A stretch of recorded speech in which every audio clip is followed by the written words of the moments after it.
I was just trying to make some extra money. After losing my full-time job at the bookstore, I signed up for a delivery app.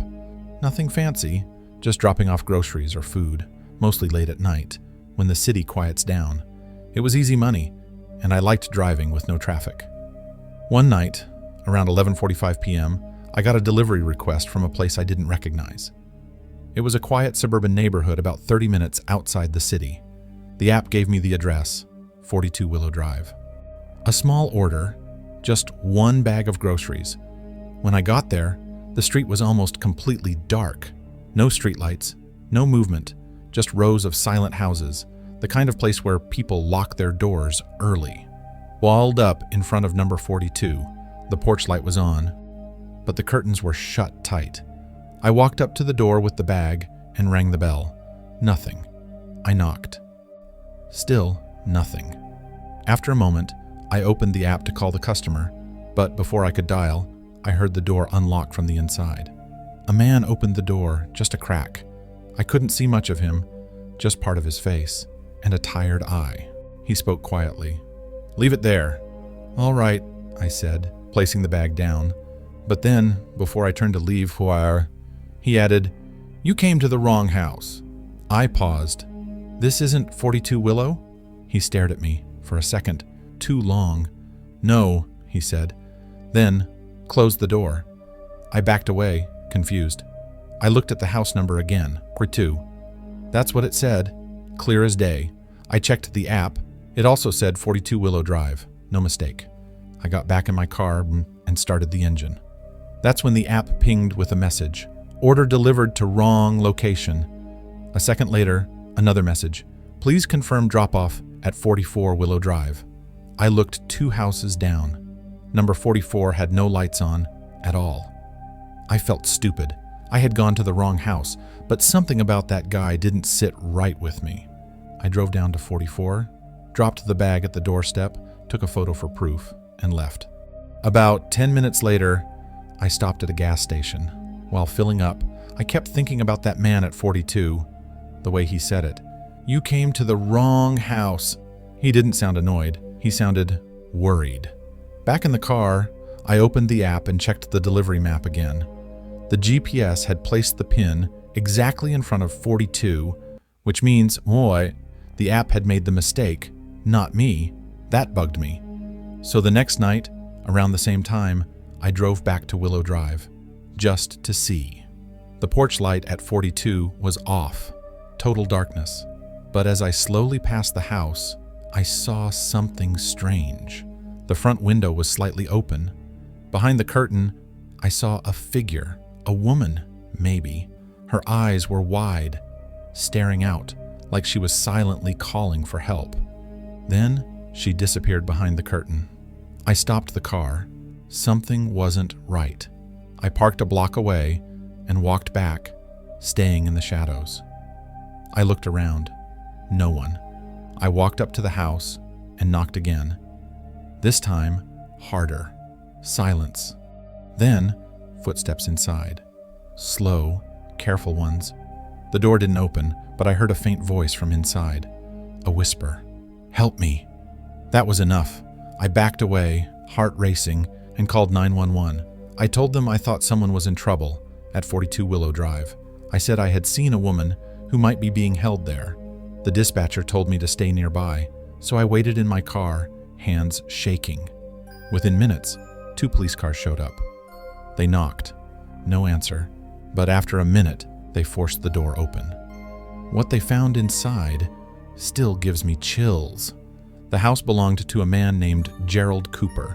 He lived alone, at least officially. But inside, in the basement, they found a woman chained to a pipe. Her name was Madeline Ross. She had been missing for 2 weeks. Her photo had been on the local news, but I hadn't paid attention at the time. She was weak, barely conscious, but alive. The man, Gerald, was arrested right there.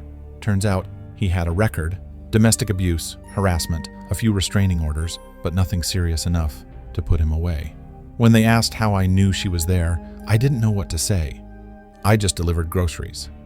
But the truth is, if that app hadn't glitched and sent me to the wrong address, She might never have been found. I gave my statement and went home that night in a fog. I couldn't sleep. The next day, my story was on the news. They called me a good Samaritan. Some people online called me a hero, but I don't feel like one. I feel lucky. Lucky that I saw what I saw. Lucky that she was still alive. Lucky that the guy didn't open that door all the way and pull me inside.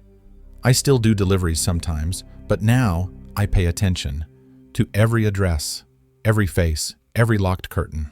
Because I learned something that night. Sometimes the wrong house is exactly where you need to be.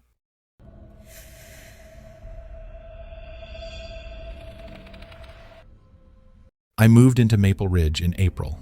Quiet neighborhood, neatly trimmed lawns, friendly hellos, weekend barbecues. A good place to start over after my breakup. I was renting a small, one-story house. Nothing fancy, but it was mine. My space, my reset.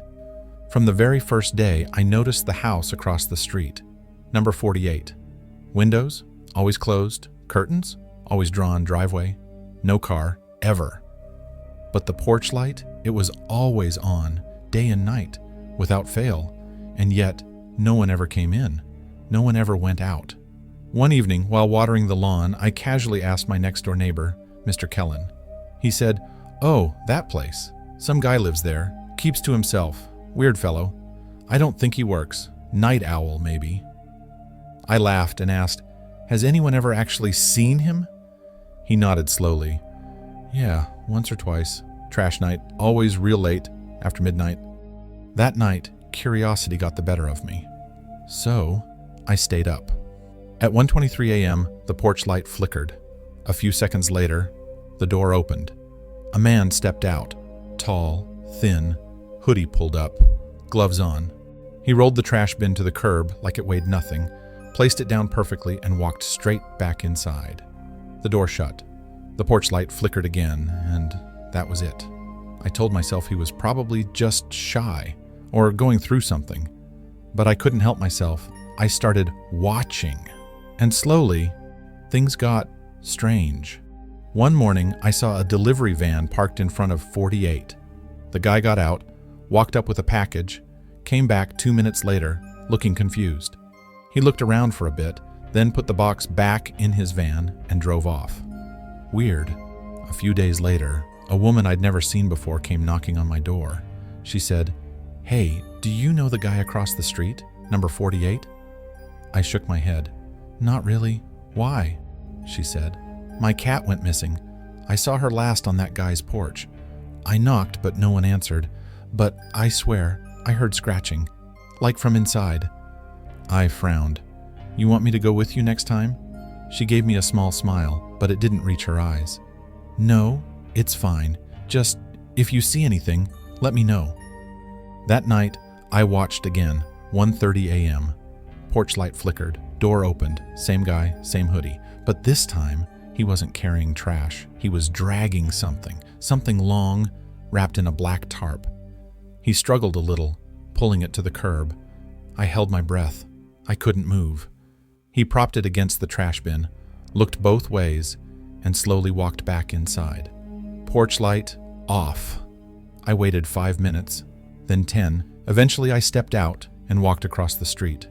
The trash bin looked normal, but the black tarp? Gone. I swear it was there seconds ago. I looked around. The entire street was silent, empty. Next morning, I called the local non-emergency line, gave a vague report, weird behavior, possible suspicious activity. They said they'd look into it. Honestly, I didn't expect much. That Friday, when I came back from work, I found a note, tucked under my front door, 4 words printed in all caps: "Don't watch that house." No name, no handwriting, just that. I felt sick. That night, I kept the lights off, sat in the living room, blinds cracked open, just enough to see. 1:30 a.m., nothing. No light, no movement. But at 1:37 a.m., I saw something. A red light, a laser pointer, coming from inside 48, moving across my window, slowly, like someone was scanning, then gone. I turned off my phone. unplugged the Wi-Fi, sat there in the dark, my heart beating like a drum in my ears. I couldn't sleep. Next day, I went to the police station, in person, told them everything. The man, the tarp, the note, the red light. They took my statement, said they'd send a patrol car. That night at 2:15 a.m., I heard it, a scream, not loud, not long, muffled, like someone trying to scream through duct tape. It came from number 48. This time, I didn't hesitate. I called 911. "I think someone is being held captive," I said. Police came fast, within 10 minutes. 2 cruisers, flashing lights. They knocked, waited, knocked again, then they kicked the door open. Me and a few neighbors stood outside, watching. The house was empty. No furniture, no dishes, no clothes, no shelves. Just bare walls and one old mattress on the floor. No man, no signs of life. The officer who came out looked visibly disturbed. "You sure someone lives here?" I nodded. "I've seen him every night." He sighed. "Well, keep an eye on the property, but it looks abandoned, has for a while." I didn't sleep that night either. Next morning, I went to Mr. Kellen's. I said, "Hey, you told me someone lives in 48, right?" He looked confused. 48? "Yeah, the house across from me." He frowned, like he was trying to remember. "That place has been empty for years," he said, "since before you moved in." I stared at him. "But you said you've seen him, taking trash out?" He shook his head slowly. "I don't remember saying that." 2 months later, the house was boarded up. City listed it as condemned. No ownership records, no proof of residency, nothing. Just an empty house that no one ever really remembered. I never saw the man again. But last week, I went for a walk around the block, cut through an old alley behind some older homes. There was a trash bin, old, rusted, forgotten. Something about it made me stop. I lifted the lid. Inside, a hoodie, dark gray, and a laser pointer, still working.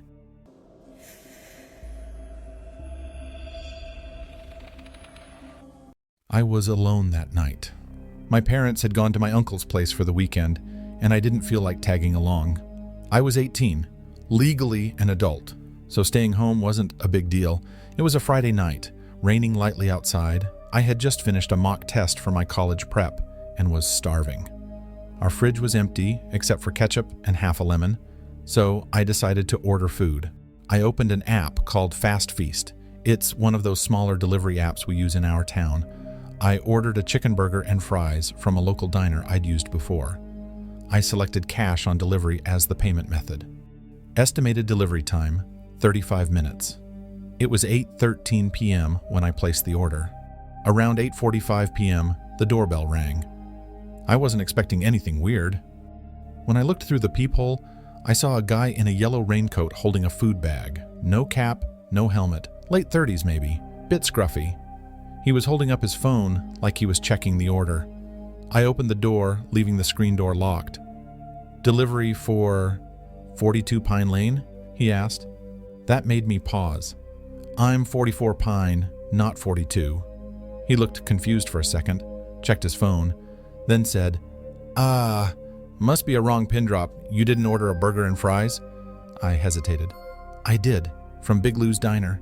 He looked relieved. Yeah, that's the one. Must have been a GPS glitch or something. Happens a lot in this area." Seemed believable. I unlocked the screen door. He handed me the paper bag. It had the Big Lou's logo, still warm, smelled legit. He said, $250 in cash, right?" I nodded, handed him the money.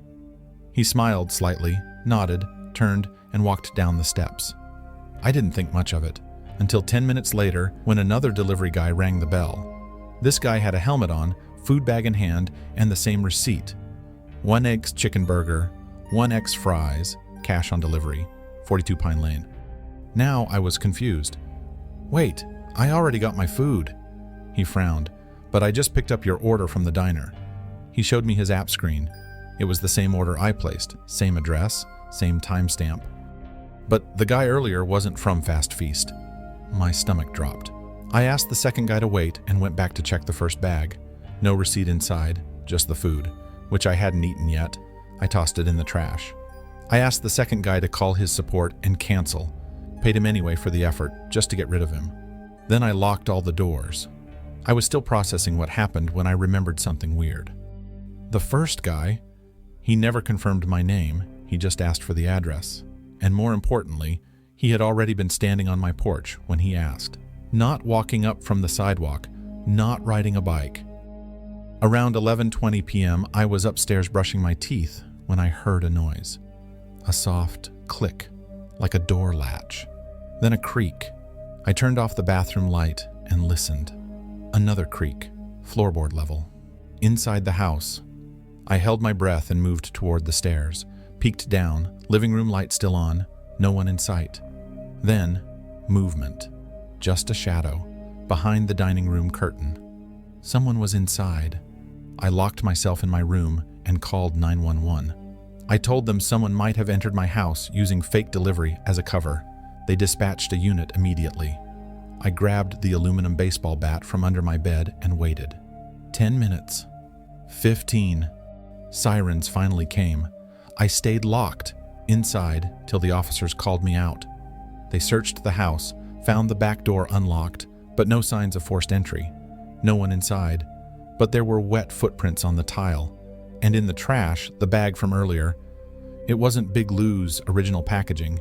It was a reused bag, stuffed with warm food, probably bought separately to look legit. The cops checked the security footage from a neighbor's porch cam. The first guy in the yellow raincoat had no delivery badge, no food box, no vehicle in sight. He had walked up to my house from behind. Next morning, I got a call from an officer. They reviewed the timestamps and delivery logs. The second delivery guy was real, sent from the app, GPS matched, and his ID checked out. The first guy? No record, no order from that address, no log of a driver in that area. It was a fake delivery, a setup. They think he had scoped out the neighborhood earlier. Maybe saw my food order through the window. Or maybe he took a guess, used the wrong address trick to get me to lower my guard. And if I had eaten the food, who knows?